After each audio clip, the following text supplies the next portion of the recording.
A member of Connecticut's congressional delegation is recovering from the coronavirus. But that hasn't kept him from being actively engaged in Washington.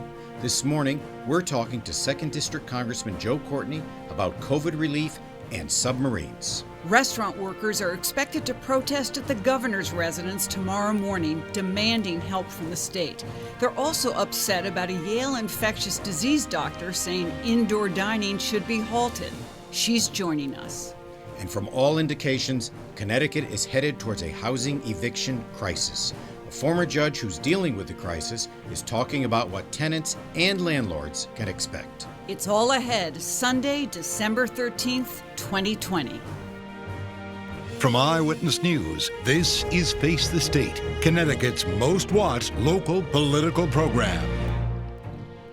Good morning, I'm Kevin Rennie. And I'm DUBY McDowell. It can be jarring when our leaders test positive for the coronavirus. That was the case with Congressman Joe Courtney, who represents Eastern Connecticut. We're interested in a health checkup, but we have many more questions for him about his work in Washington on behalf of the state.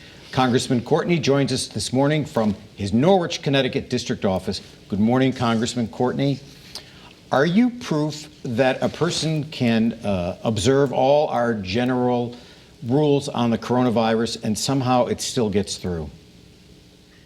I think it shows that somebody who tries really hard to do it is still at risk. And again, I was in Washington right the first day after the election and actually was eating dinner and was with another member who had no idea this person was infected, and just taking the mask off to grab a bite and talk for a few minutes. That was it. That was what triggered the exposure, which I was alerted to when this person was tested positive the following day. And again, the contact tracing really, to me, worked because I went right into isolation at that point and had all sort of radar up in terms of watching, for my own symptoms, which did kind of emerge about 3 days later.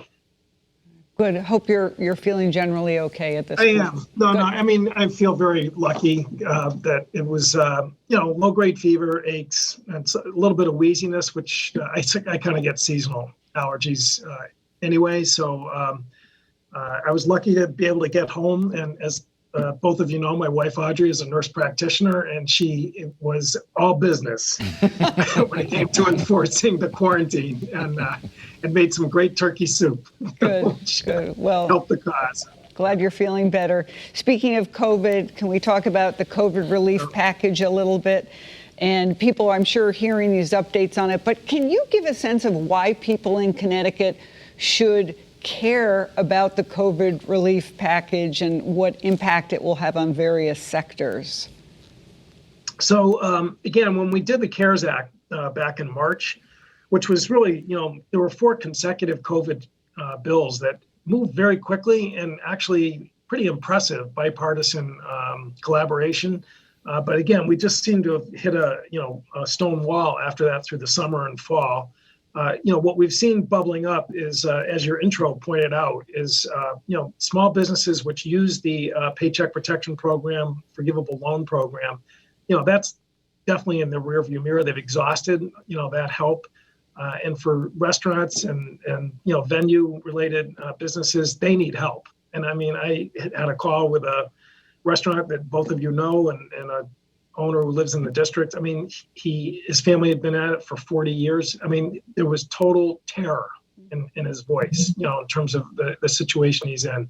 In terms of getting a vaccine, deployed, I mean, it's going through the states, and it's not going to happen by itself or by magic. They need resources to get the vaccine out and do it safely, particularly the cold storage vaccine. So the need for state assistance is there. Our schools, are still in a rough patch right now, and they need PPE and all the logistical help to keep education going. So the laundry list is there. The rental volcano that's going to explode. Thank you for raising that issue on your show. That's another piece that has to be part of a COVID package. More than half the House Republicans in Congress signed on this week to a Supreme Court case that has been brought by Republican Attorney General of Texas to overturn the results of the November election. How are you going to be able to work with people who have revealed themselves as having a completely different view of democracy than you have? That's a great question, Kevin. Again, I looked at that list this morning and was really just saddened, by some of the names of people that I have worked with. And armed services, I mean, there was a bunch of them. And, the lawsuit, which again is preposterous as a matter of law and fact, right. But the relief that it's seeking is just so dangerous in terms of the health of our democracy that you do really have to kind of compartmentalize to an Olympic level to sort of kind of get past that, because this was a bad one. I mean, I get the political sort of calculus that people have in terms of how they've dealt with this president over the last 4 years, but this is really close to beyond the pale. Congressman, you helped secure a second Virginia-class submarine. Are we now on a 2-sub-a-year rotation? As I'm probably described it really poorly, but No, that describes it perfectly. In fact, we've been on a 2-sub-per-year production program of record since 2011. I mean, going back to the Obama administration. Again, we've got a new program that's about to begin production this year, the Columbia class, the boomers, as they call them, the much bigger ballistic submarines. And again, that work is going to start in Groton as well. But as you point out, back in February, the president, when he came out with his budget, cut Navy shipbuilding by 17% and cut a sub, which would have completely disrupted the workforce and the material acquisition.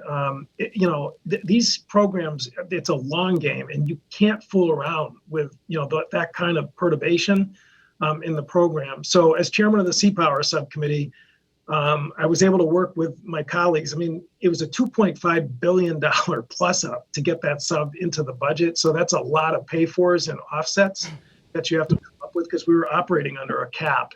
And we did it. It's the Senate, there was some headwind there as well, but we were able to get through the conference process. The nice thing about the defense bill is that we sort of do it the old-fashioned way, like Schoolhouse Rock, where you actually have subcommittees and committees and conference committees, and there's very few bills that operate that way. But we actually got across the finish line with a huge vote in the House. We ran out of time before being able to ask you about the impact aid bill, but I encourage people to go to the congressman's website and they can read about it and the help that it's giving to It's a nice bipartisan story. Good, to southeastern Connecticut. Or maybe you'll come back and tell us about it. Please. Anyway, Yeah, I'll be happy to. Nice talking to you, Congressman Courtney. Thank you very much. All right, great to see you guys. Thank Take you. care. People who have been unable to pay their rent for months may be facing a harsh reality soon, as a congressman referenced. But first, an update from a Yale infectious disease doctor who believes that indoor dining is too risky right now.